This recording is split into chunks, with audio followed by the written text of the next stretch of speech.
story. I love to throw a couple of stories in to make it a little more enjoyable. But some years ago, I was babysitting as maybe a 16-year-old, and I was babysitting two of my cousins, Brendan and Patrick Gorman. Brendan is now the athletic director here, so it's been quite a few years. But I was over on Foley Drive in Valley Cottage, if there's any Valley Cottage folks here. And so there I am, 16 years old, a couple of young boys, and I feel like I'm doing a pretty decent job. It's New Year's Eve, and a knock comes to the door, and it's two, I guess, guys in their 20s with a six-pack of beer. And they said, "Hey, we used to live here. You mind if we take a look around?" I said, "Yeah, my aunt and uncle were out." I said, "Yeah, no problem. Bill and Bob Helferty." Walking through the bedrooms, checking the closets. "Hey, you want a Budweiser?" "No, I'm good." So I mentioned that story to Bob. He doesn't remember. Bill is familiar, and I ended up in class here at Albertus with Tim Helferty. So crazy. Here we are, how many years later? Well, this next team of distinction is the 1990 girls soccer team.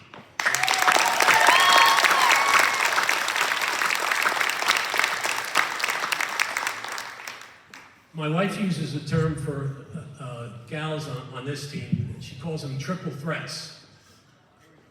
They were smart, they were athletic, they were pretty good looking. They also possessed, I think the numbers turned out there was 18 student athletes on this team who were on the honor roll. So incredible that how skilled and smart they were for one team. But tell you a little bit about their background. They created history here at Albertus by winning, or getting to the New York State Soccer Regional Championship and the New York State Final Four, while also winning a league and sectional title. This outstanding group of athletes not only achieved on the field, as I said, were outstanding student athletes as well. The season they started with a 3-2 loss to the nationally ranked North Rockland, here at Germans Park, right down the block. But the group responded with 19 wins in the next 20 games. The Lady Falcons would go undefeated in the league, outscoring opponents 43-5. The Lady Falcons would give up less than a goal during the regular season and ended the season 15-1-1, allowing only 15 goals while scoring 65. In the first round of the New York State Regional Tournament, the Falcons would face the team they lost to the previous year in the regionals, Maine Engwell, who was ranked second in the state Class B at the time. The Falcons would defeat Maine Engwell behind a Margaret Ferrick goal, 1-0 at SUNY Binghamton, and move on to the regional final. That regional final was played in Middletown, and the Falcons would play Section 9 Minnesink Valley. In a true battle at Middletown High School, the girls would defeat Minnesink 1-0 on a Jamie McCullough 25-yard blast late in the second half. This victory was the first New York State regional title won by a girls soccer team at Albertus. Their team achievements were many. Just to name a few, they were the League B undefeated champions, Section 1 Class B champion, New York State regional champions, New York State Final Four participants, with a final ranking of number 3 in Class B. Their coach, Tim Peabody, a Hall of Famer here at Albertus himself, is going to come up and pass out the awards to the new team of distinction, the 1990 girls soccer team, Albertus Magnet.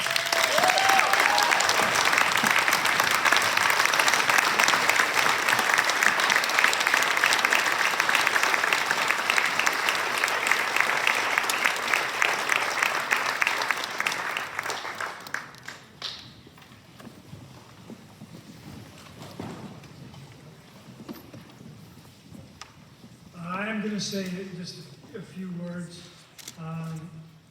I did notice Coach Diallo suggesting that the time limit, and for those of you who have ever heard me speak, I've never been known to be able to keep my limit, but I will. I practiced this about 60 times so that I can be under the time limit or close. The reason being, when you represent a large number of very spectacular people. You're representing individuals, but you're representing a collective.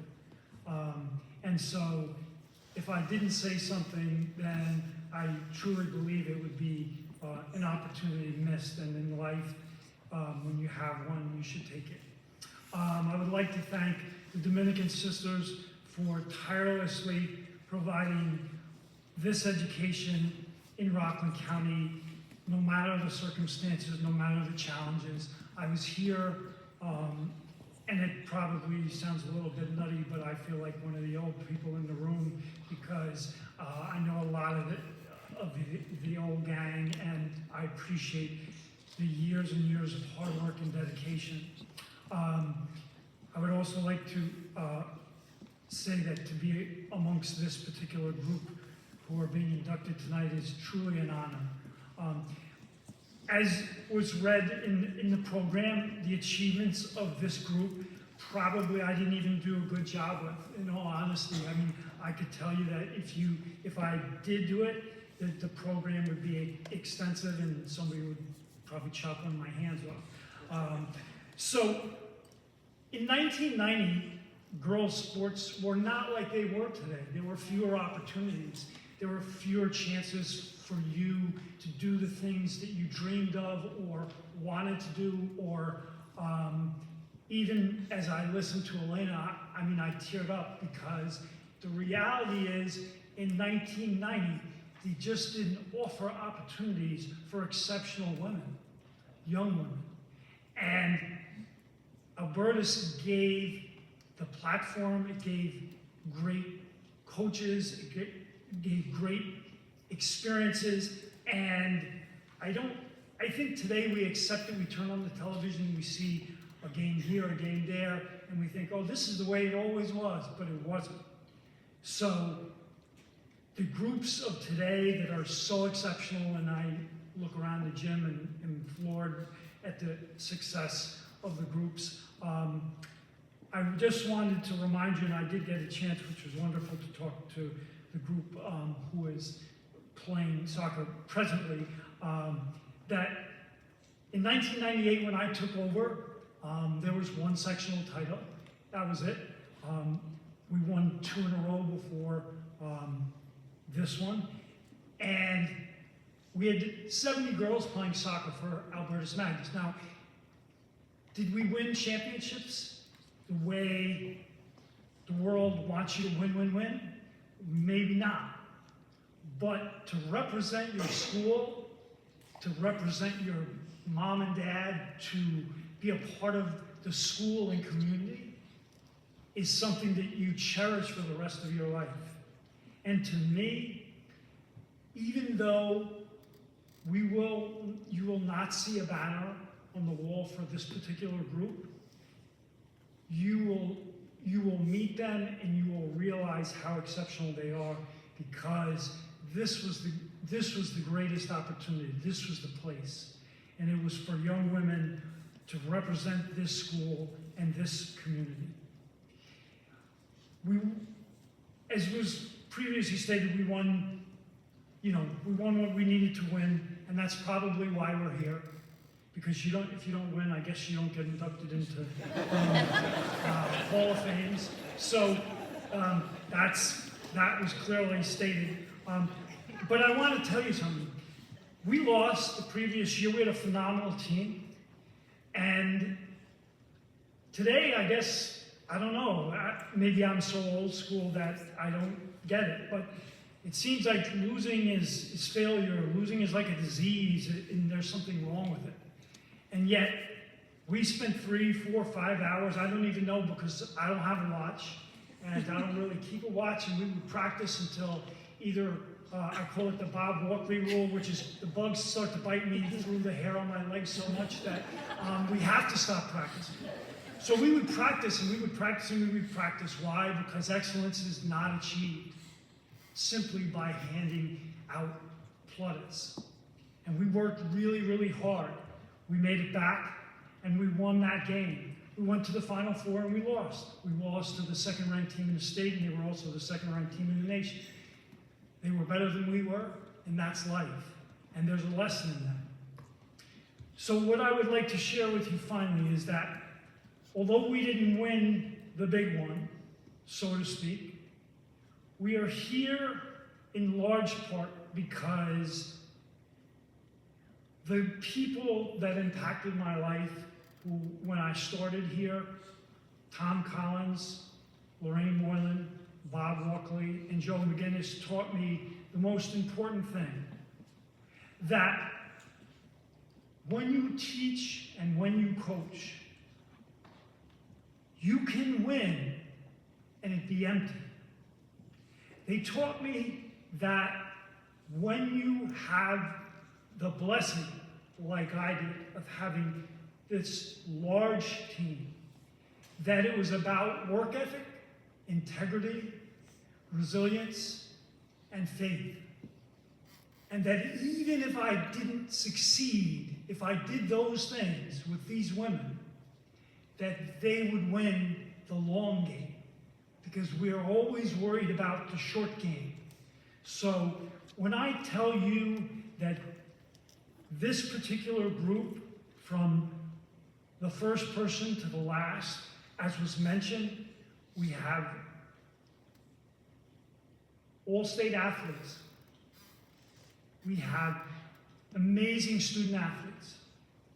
But what I'm going to tell you is that when they look back at high school, they will be reminded, when you saw the photo up there of Jamie, Karen, and Helene running off the field, you get one childhood. And in this moment, and in these few years that are captured at this brilliant institution of learning, of faith, and integrity, the chance to be a kid really does mean something. And these women, I'm going to tell you, there are not too many groups of people that you will find who are better people. Now, I know that doesn't translate to something on the wall, but I believe that the smiles, the relationships, the memories, the stories, the singing in the back of the bus do matter. And that in the end, when it's all done, 30 years later, they don't remember who was the person, because they were all the people. This team, this program, it was never about an individual. It was about us. It was about this school, and it was about representing the values and the work ethic that was non-negotiable. So I thank you for giving me the opportunity to speak and to represent this truly special group of women, and tell you that whether they are a nurse or a policewoman or a teacher or a digital editor or a sister or a mother or an aunt, that they are the best of the best. And that in life, maybe certain things don't work out, but I can tell you that teamwork, that they worked and learned, was the most important thing that I could possibly do with them, and they could do together, because once it's over, and they have to leave and take care with them what they learned. And so I know we focus on winning, and we did win, and we won a lot.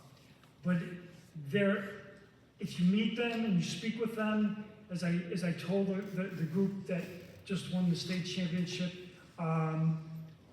soccer has evolved, the tactics have changed, the skills have changed, all of that stuff. And maybe we wouldn't be on that level. But if we cleared the gym right now, and I put these girls, they took their shoes off, and I locked the door like Mr. Collins used to do, and they got busy, well, let me tell you something. It might get heavy duty. So I want to say, you have a brilliant school. This is a place, a beacon of hope, a beacon of light. And if you talk about family, I show up at a JV soccer game to watch one of my former players.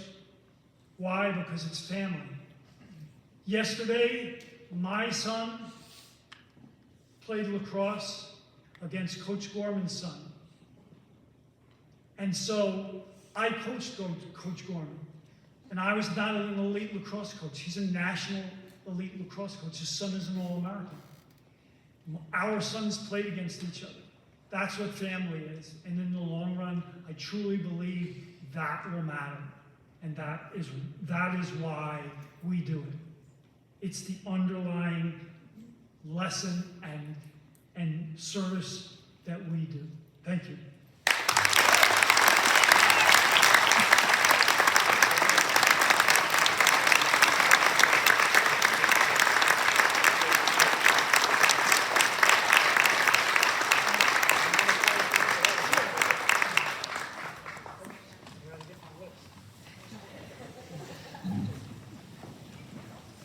There was a whole concert planned, but Tim kind of cut into it a little. So. All right, so I have a list. I'm just going to call all their names, even if they're not here. Goalkeeper Helene Hurley.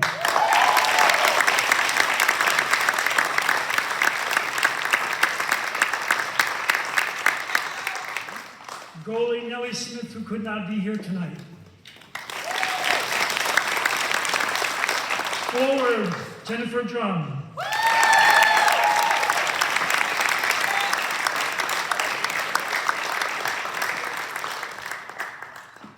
Couldn't be here tonight, but was brilliant for us, Kelly Gavin. Defender, Amy Brennan. Defender, Kerry Fogarty.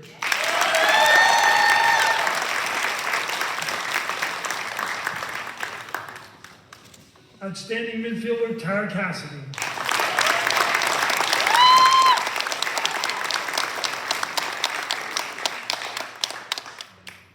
Rockland MVP, Karen Gallagher.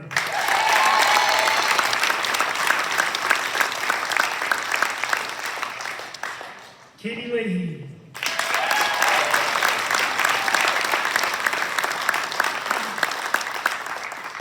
Maureen Moran, who could not be here. Colette Howe, who could not be here. Monica Crane, who could not be here. Colleen Gavin, who could not be here. Kathy Sullivan, who could not be here. Jackie Burns, defender.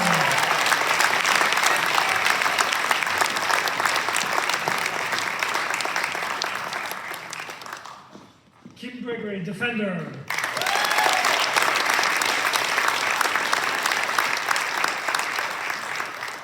Outstanding defender, Jamie McCullough.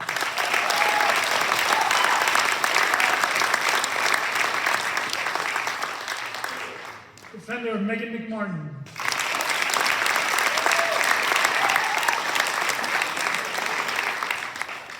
Defender, Noreen White.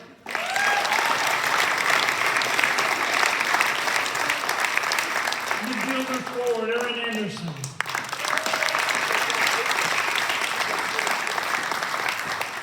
Defender, Mindy Carreri.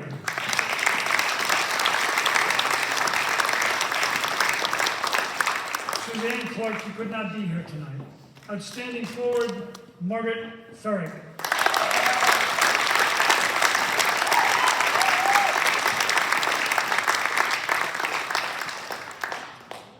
Could not be here, Lorraine O'Neill. Christine O'Keefe, who could not be here, Melissa Cooper, who could not be here, and Lisa Roberts could not be here. Thank you very much.